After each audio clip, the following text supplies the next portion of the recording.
नमस्कार, स्वागत है आपका। मैं आपके साथ अनुराग सिंह। उत्तर प्रदेश में अगले साल यानी कि 2027 में विधानसभा चुनाव होने हैं और इसी की तैयारी में उत्तर प्रदेश के सभी सियासी दल जुटे हुए हैं। बीजेपी की अपनी चुनावी पिच है और समय समय पर यह बीजेपी का comfort zone CM Yogi Adityanath और बीजेपी के दूसरे बड़े नेताओं के बयानों में झलकता रहा है। दूसरी तरफ समाजवादी पार्टी जो पीडीए यानी कि पिछड़ा, दलित और अल्पसंख्यक यानी कि मुस्लिमों को मिलाकर अपना सियासी समीकरण साधती आई।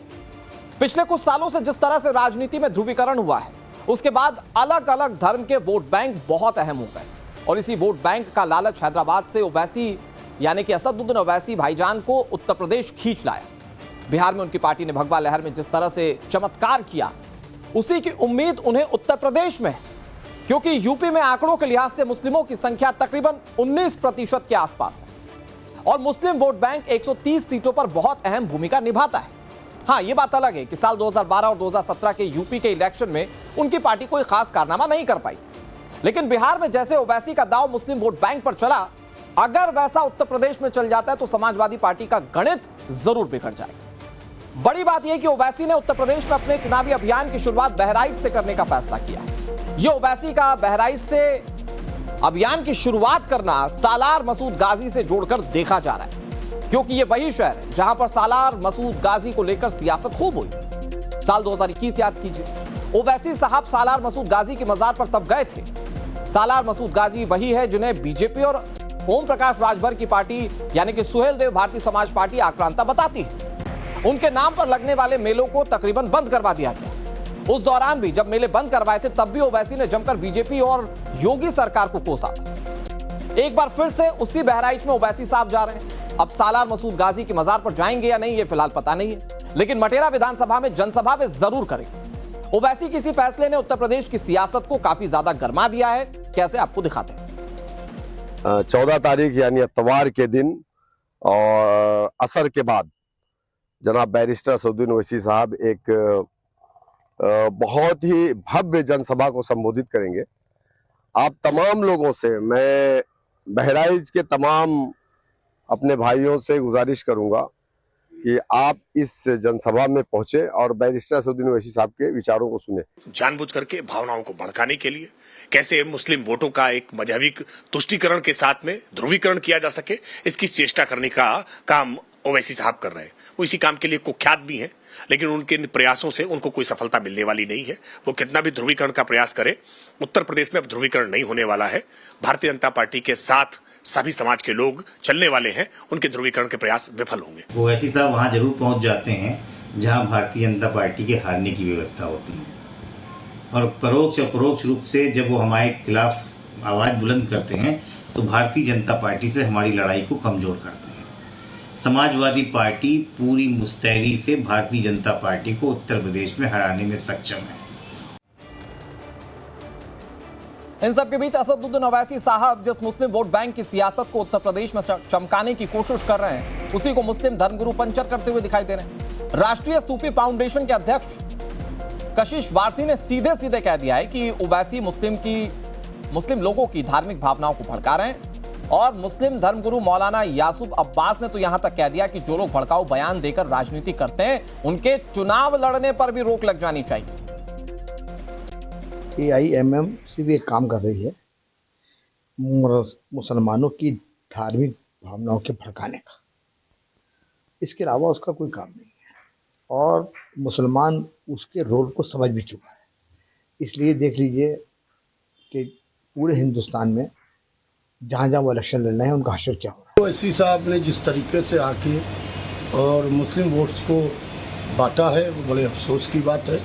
ओवैसी साहब किसी न किसी पार्टी से बाकायदा अपने को मर्ज करें अगर वो चाहते हैं कि हम मिल्लत के लिए कुछ काम करें। कड़वे भाषण से, जिसमें एक भाई दूसरे भाई से अलहदा हो रहा हो, ऐसे लोगों के ऊपर चुनाव में प्रतिबंध लगाना चाहिए। MIM के अध्यक्ष असदुद्दीन ओवैसी साहब फिरका वाराना राजनीति करते हैं और जहाँ भी पहुँचते हैं वहाँ मुसलमानों को ही नुकसान होता है और मुस्लिम क़यादत को बढ़ाने के बजाय मुस्लिम क़यादत ख़त्म होती है। बहराइच का माहौल बिल्कुल पुरअमन है, शांति है और इनके पहुंचते ही पूरे ज़िला बहराइच में हिंदू मुस्लिम की नफ़रतें और बढ़ेंगी, लकीरें खींचेंगी और हिंदू मुसलमानों के दरमियान एक विवाद खड़ा होगा। असदुद्दीन ओवैसी मुस्लिम धर्म के बड़े नेता हैं, ऐसा माना जाता है। और जब भी चुनाव होते हैं तो असदुद्दीन ओवैसी अपनी राजनीतिक महत्वाकांक्षाओं के साथ चुनाव दर चुनाव अलग अलग राज्यों में चले जाते हैं, पार्टी के विस्तार के लिए, मुस्लिमों का रिप्रेजेंटेशन बढ़ाने के लिए, बहुत सारी बातें कहते हुए। कई जगहों पर फायदा होता है, मसलन बिहार, कई जगहों पर नुकसान होता है, मसलन बंगाल।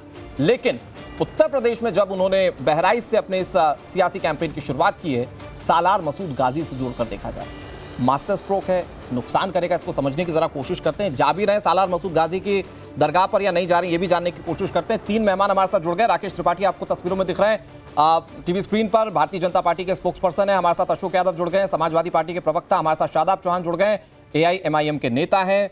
सभी मेहमानों का बहुत बहुत स्वागत। शादाब भाई, शुरुआत में आपसे करता हूं, क्योंकि बहराइच से सियासी कैंपेन की शुरुआत कर रहे हैं असदुद्दीन ओवैसी साहब, उसे सालार मसूद गाजी से जोड़कर देखा जा रहा है। क्या हम ये माने कि वो जो सालार मसूद गाजी के नाम पर वोट बैंक को इकट्ठा करने की कोशिश पहले भी की गई है जब मेले पर रोक लगी थी, क्या उसी कोशिश के साथ इस अपने सियासी कैंपेन की शुरुआत करें ओवैसी साहब? देखिए, बैरिस्टर असदुद्दीन ओवैसी साहब 14 जून को बहराइच की मटेरा विधानसभा के शंकरपुर चौराहे स्थित से एक कार्यक्रम कर रहे हैं, वहां पर जनसभा कर रहे हैं और लोकतांत्रिक व्यवस्था में अपनी बात कहने का, जन विरोधी सरकार की नीतियों को उजागर करने का, और जो उस समाजवादी पार्टी की जो मुस्लिम विरोधी नीति है, जो सॉफ्ट हिंदुत्व के रास्ते पर चलकर आज मंदिर बनाने की बात करती है। आज वो कहती है कि हम लोग तो राजा सुहेलदेव जी की मूर्ति बनाएंगे, लेकिन वो ये बात नहीं करते हैं जब मस्जिद मदरसा खानका पर बुलडोजर चलता है, मुसलमानों की मॉब लिंचिंग होती है, मुसलमानों के खिलाफ बुलडोजर का दुरुपयोग किया जाता है, जब उनके मुंह से एक शब्द नहीं निकलता है। तो इन सारे विषयों को लेकर के जनता के बीच में जाकर के अपना पक्ष रखना, क्योंकि 20% समाज है और बाकी वंचित वर्ग, पीड़ित वर्ग के लोग कार्य कर रहे हैं।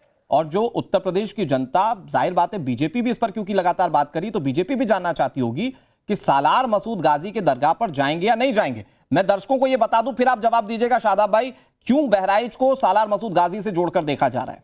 क्योंकि सालार मसूद गाजी का जुड़ाव इसी बहराइच से था और हर साल इसी जेठ के महीने में यहां पर सालाना मेला लगता था, जिसको सरकार ने रोक दिया और कोर्ट भी यह मामला पहुंचा तो इस पर सिर्फ जियारत करने की इजाजत मिली। तो क्या वो कनेक्शन जोड़ते हुए ओवैसी साहब वहां पहुंच रहे हैं और जाएंगे कि नहीं जाएंगे मकबरे पर? ये आप क्लियर कर दीजिए एक बार जरा शादाब भाई। मैं बड़ी जिम्मेदारी से, अनुराग भाई, जो आधिकारिक कार्यक्रम है हमारे नेता का, हम लोग 14 तारीख को 9 बजे एयरपोर्ट पहुंचेंगे, लखनऊ एयरपोर्ट। वहां से प्रस्थान करेंगे बैरिस्टर असदुद्दीन ओवैसी साहब शंकरपुर चौराहे के लिए। वहां जनसभा को संबोधित करने का कार्यक्रम निर्धारित है। अन्य किसी भी कार्यक्रम को लेकर के शादाब भाई, आप ये कह रहे हैं कि सालार मसूद गाजी के मकबरे से और सालार मसूद गाजी से ओवैसी साहब का कोई लेना देना नहीं, ये महज एक इत्तेफाक है कि बहराइच पहुंच रहे हैं सबसे पहले ओवैसी साहब? क्लियर कर दीजिए।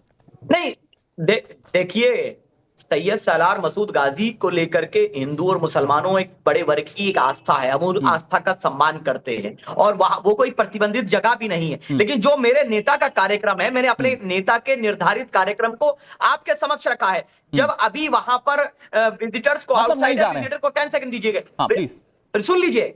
आउटसाइडर विजिटर्स को जब पुलिस द्वारा रोका जा रहा था तो शौकत साहब ने उस विषय को उठाया था, उसके बाद वहां चीजें आसान हुई। तो जब जब आम जन को असुविधा होगी तो हम उस पक्ष को रखेंगे और वहां शादाब भाई, इतने जवाबों की जलेबी आपने बना दी, मैंने इतना मौका दे दिया आपको।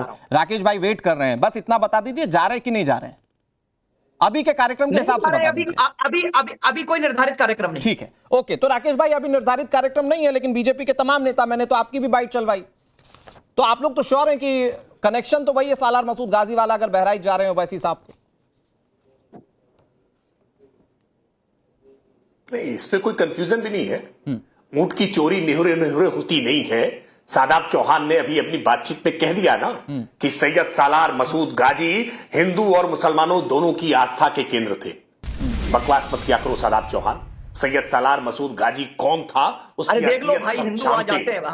मोहम्मद गजनवी का भांजा, वो मोहम्मद गजनवी जिसने सोमनाथ के मंदिर पर आक्रमण करके उसको बार बार लूटने की चेष्टा की, वो मोहम्मद गजनवी जिसने हिंदू मंदिरों को एक बार नहीं कई स्थानों पर नेस्तनाबूद करने का काम किया, और उसी के अभियान को, उसी के निर्देश पर ये सालार मसूद लेकर के आगे बढ़ रहा था। और इसीलिए आपने इसको गाजी की उपाधि दी ना।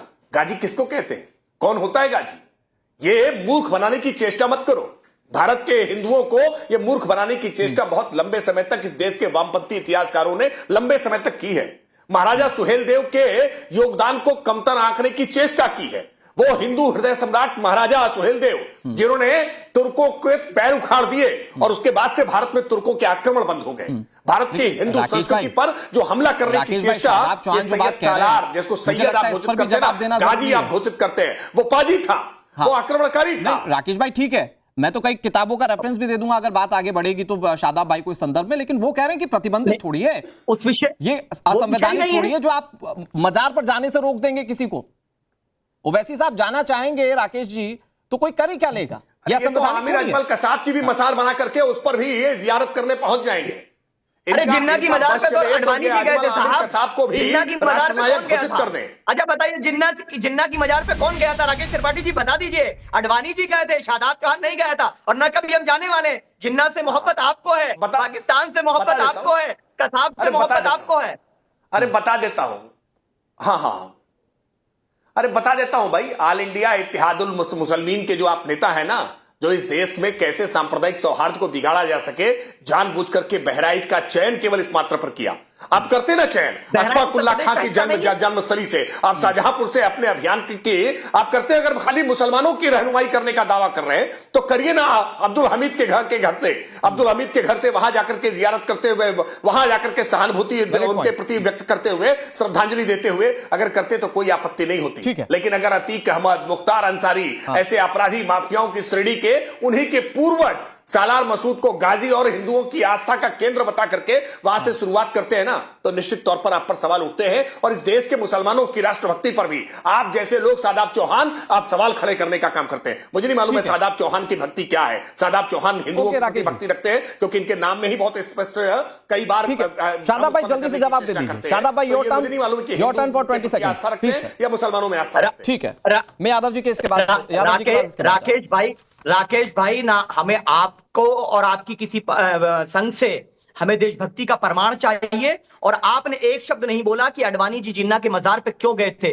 और बहराइच उत्तर प्रदेश का अभिन्न अंग है और पूरे भारत में कोई भी भारतीय नागरिक कहीं भी जा सकता है। भारतीय जनता पार्टी जो वीर अब्दुल हमीद जी का बात कर रही है, उनके नाम लेकिन भारतीय जनता पार्टी का वो पॉइंट तो आपको लेना पड़ेगा ना कि क्या ये महज एक इत्तेफाक है? वो जो डिस्क्लेमर चलता है ना कि अगर इससे कोई चीज मिलती जुलती तो महज एक इत्तेफाक है, तो क्या ये महज इत्तेफाक है कि ओवैसी साहब अपना कैंपेन शुरुआत कर रहे हैं, जेठ के महीने से शुरुआत कर रहे हैं जब मेला लगता था सालार मसूद गाजी पर, और वहां से शुरुआत कर रहे हैं जहां मेला लगता था? क्या ये महज एक इत्तेफाक है? जरा अशोक यादव को जान लेते हैं। अशोक यादव जी, एक तो AIMIM हमेशा कहती है कि आप लोगों ने भी मुस्लिमों का सिर्फ इस्तेमाल किया, और दूसरा ये कि क्या ये मास्टर स्ट्रोक के साथ ओवैसी साहब बहराइच जा रहे हैं क्या, कि कम से कम सालार मसूद गाजी के नाम पर मुस्लिमों को पोलराइज कर सकें और वोट बैंक अपनी तरफ कर सकें? नहीं, देखिए वो मिशन भाजपा का लेकर के जा रहे हैं। आप देखिए भारतीय जनता पार्टी का मोडस ऑपरेंडी चुनाव का पश्चिम बंगाल में देखा आपने, वो हुमायूं कबीर को लगाया गया था, ओवैसी साहब को लगाया गया था, ये लोग बाबरी मस्जिद बनवा रहे थे।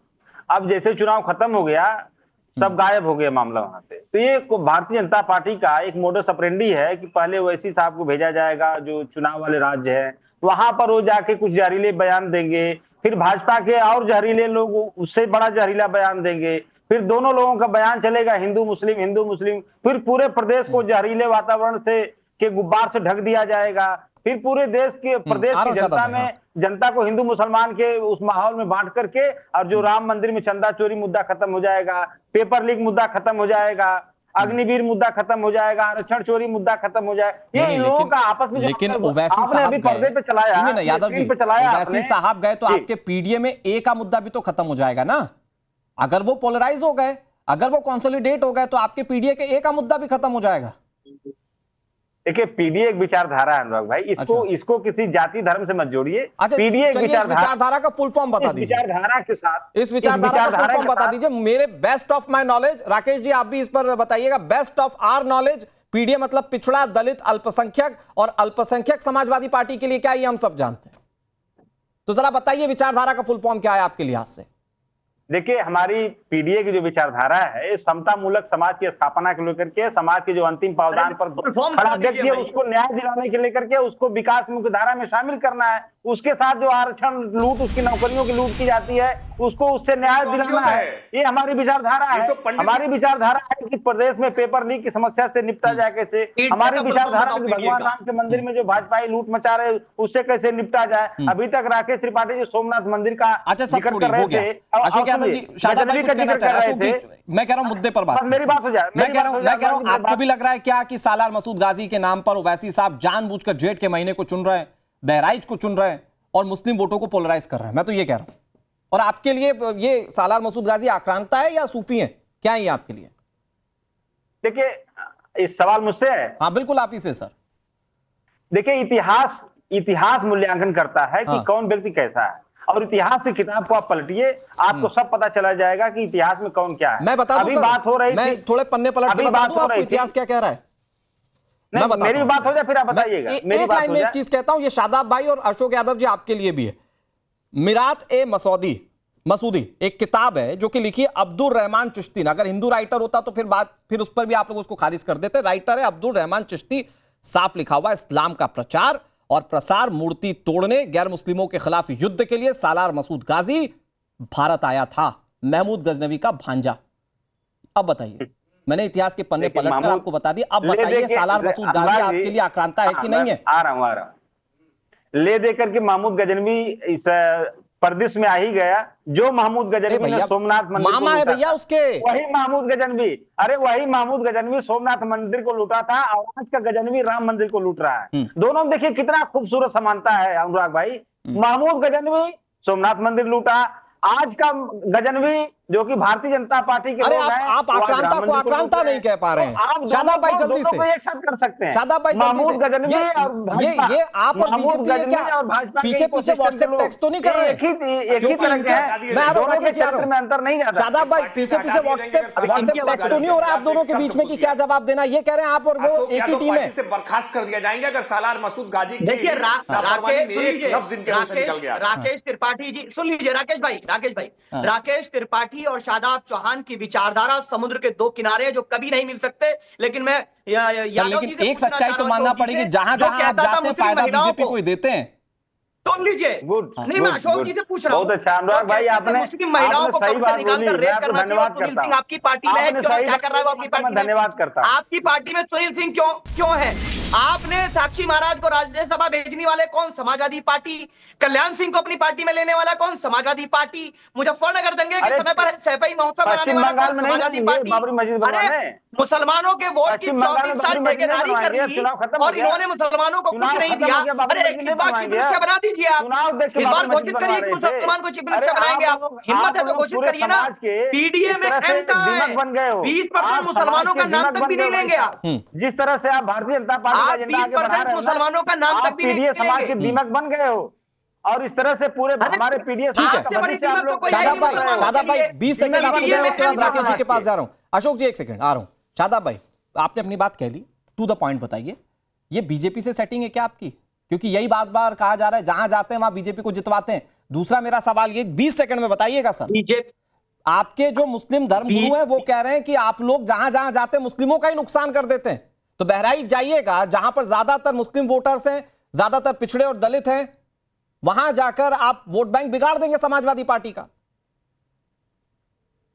समाजवादी पार्टी की प्राइवेट प्रॉपर्टी नहीं है मुसलमानों का वोट। 34 साल से लेते आए हैं, लेकिन मुसलमानों की स्थिति दयनीय बना करके रख दी। दंगे हो रहे हैं, इनकी सरकार में दंगे हुए, और राज्यसभा साक्षी महाराज जैसे को राज्यसभा भेजते हैं, मुस्लिम महिलाओं को बलात्कार करने की धमकी देने वाले को अपनी पार्टी में लेते हैं, और ये हमसे सेकुलरिज्म पूछ रहे हैं। अरे हम कह रहे हैं आओ मिलकर के भाजपा को लड़ाएं, लेकिन भाजपा को हराते हैं, लेकिन ये क्या कहेंगे, नहीं नहीं नहीं हम आपको नहीं लेंगे। ये हिस्सेदारी नहीं देना चाहते, ये मुसलमानों को वोट डालने वाला रोबोट समझते हैं, गुलाम बना करके रखना चाहते हैं, और उस विचारधारा के खिलाफ हम खड़े हैं। हम अपने न्याय की बात कर रहे हैं, अपने अधिकार की बात कर रहे हैं। का उदय हुआ है, ठीक है वहां अशोक भाई थोड़ा सा भाइयों की क्या स्थिति है जरा बताइएगा। राकेश जी, ये जो एआईएमआईएम को लेकर कहा जाता है कि अंदर खाने सब डीलिंग चल रही है, तो ये क्या ऐसा तो नहीं है कि बीजेपी ने स्क्रिप्ट लिख कर दे दी हो कि जाइए सालार मसूद गाजी को इंडोर्स कीजिए, फिर हम उस पर पॉलिटिकल माइलेज लें? कम से कम समाजवादी पार्टी तो यही बताने की कोशिश में है।